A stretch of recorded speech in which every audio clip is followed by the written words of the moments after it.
Hey field friends, I hope y'all are doing well. So we are going to try something a little different in these next 2 days. So we are going to be reading a little chapter book. I'm going to read half of it today, and then half of it you'll see tomorrow during that read aloud. So I'll send you another link to finish up the book, but it should be fun to kind of try something a little bit trickier, try a little chapter book.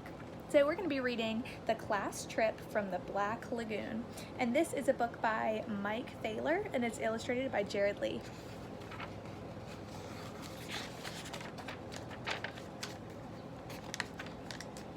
Chapter 1, The News Blues. We're going to take a class trip tomorrow. It's our first class trip. I hope it's a first class trip. That means like a really good trip.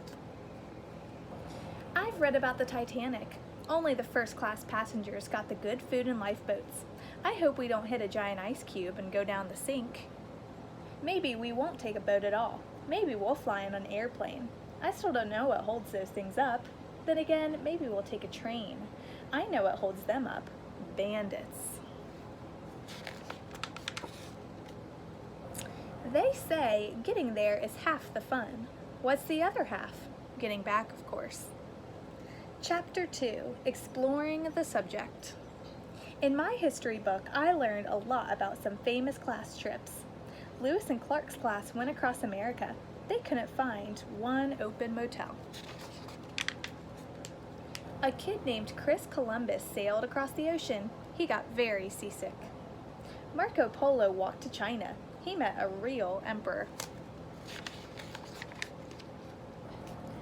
Richard Byrd's class went to the South Pole. They met a real emperor penguin. We come in peace. Quack! And Neil Armstrong went all the way to the moon. He didn't meet anybody. Hello?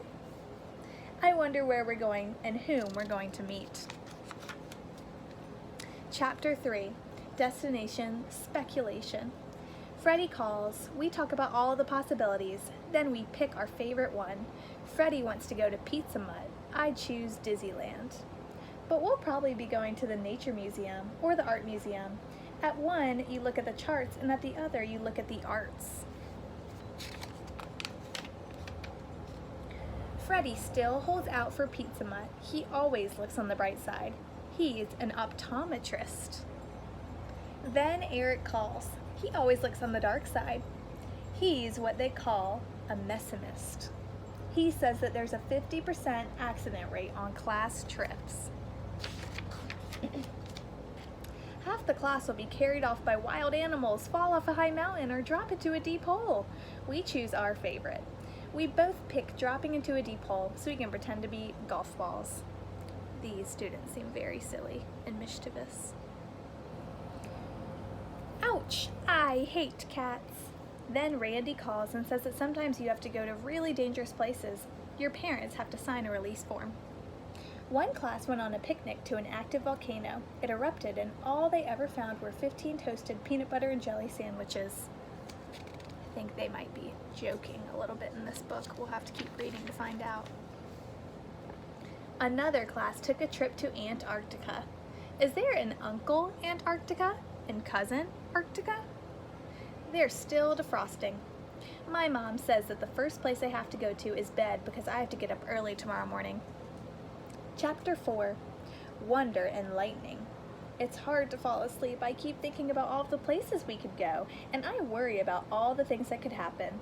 We might make a journey to the center of the earth, but in the middle, it's like hot fudge on a sundae. I don't even like to go into the closet. I'm happier when I can see the sky.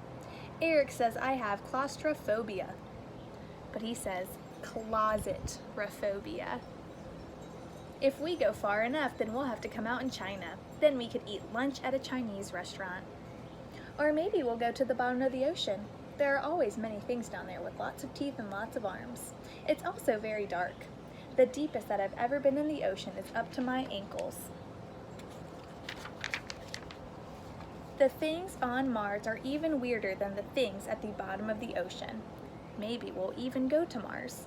They put you to sleep, but when you wake up, you're there. They've got bigger teeth, longer arms like springs, and fingers like plungers. Their eyeballs are on stalks and wave around in the air. They all have bad breath and breathe through their ears. You have to put your head in a fishbowl and walk around in slow motion. Where in the world are we going to go? Or where out of the world? I close my eyes and wonder. Oh my goodness. This is a crazy book, isn't it? It seems like they are truth stretchers. They might be making some small lies or some small fantasies about what might happen on their class field trip. All right, tune in tomorrow and we'll figure out what exactly they are doing on that class field trip. I have a prediction that it might not be something like going to Mars or going to an active volcano, but we'll have to wait and see. All right, bye. Have a great day.